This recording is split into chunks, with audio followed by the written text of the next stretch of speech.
जहां देखे वहां बरेलवी ही मसलक के लोग थे। करबला में थे तो बरेलवी ही मसलक के थे। कोई भी जंग देख ले वहां कोई और रंग नहीं था, खालिद बरेलवी था। एक पगलाए हुए पीर का एक वीडियो देखा और सुना, वो फरमा रहे हैं करबला में जितने लोग थे सब बरेलवी मसलक के लोग थे। उस बुद्धू मियां से कोई पूछे जब करबला का मारका वजूद में आया था क्या बरेली था हिंदुस्तान के नक्शे पे?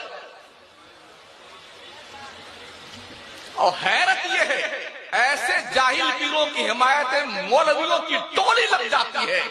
इस तरह से जंगलीपन का जंगल राज कानून नाफिज किए हुए मसलकी आला हजरत के खरीदो फरोख्त का कारोबार चल रहा। दोस्तों आपने वाकया जरूर सुना होगा। साबिर पाक जब उनकी मां ने जबरदस्ती करके शादी करा दी तो साबिर पाक ने सोचा ये रोज आती जाती रहेगी। जब उनका निकाह हुआ उनके निकाह के मौके पर जब दुल्हन को आपने नजर उठा के देखा दुल्हन जल गई, उसका इंतकाल हुआ, तो साबिर पाक ने आंख उठाई और आंख ही आंख में डाल करके बीवी के दिल में इश्क इलाही की आग लगा दी और उसी आग से जल करके उसने जान जाने आफिक के हवाले कर दिया। अब हमारे दूसरे बरेलवी मौलाना का जवाब सुने। साबिर साहब ने तो बीवी को जला दिया था, तो तूने देखा था जला दिया था? बिल्कुल मन गलत है ये सारे वाकया।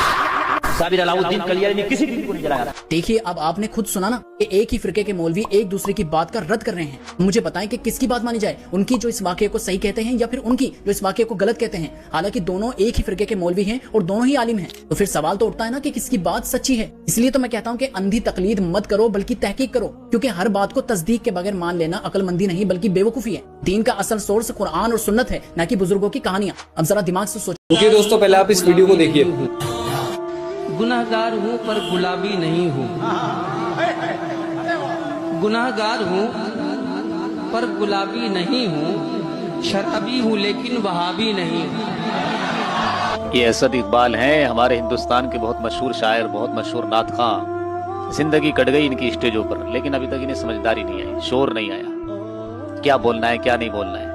नबी के नात खां का मकाम तो बहुत ऊंचा होता है, उसकी सोच भी पाकीज़ा होनी चाहिए, लेकिन पता नहीं भाई साहब सारी जिंदगी कहाँ गुजार दी, क्या इन्होंने हासिल किया है उलमाए किराम के बीच रह करके, स्टेजों पर बैठ करके। भाई आप मुझे बताएं यार, इस तरह की बातें सही हैं क्या? इस तरह की बातों को आप सपोर्ट करते हो?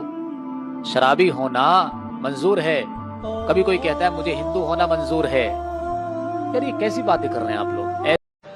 बेचारों के इल्म की कमी है। मैं आपको बताऊं, इमाम अहले सुन्नत फाजिल बरेलवी ने हुलूल का अकीदा तो छोड़ो, कब्रों के सामने झुकने को मना फरमाया, कब्र से 4 कदम दूर खड़े होने को का हुक्म दिया, कब्र को चूमने से भी मना किया। सजदा तो दूर की बात है, चूमने से भी मना किया, दूर खड़े रहे।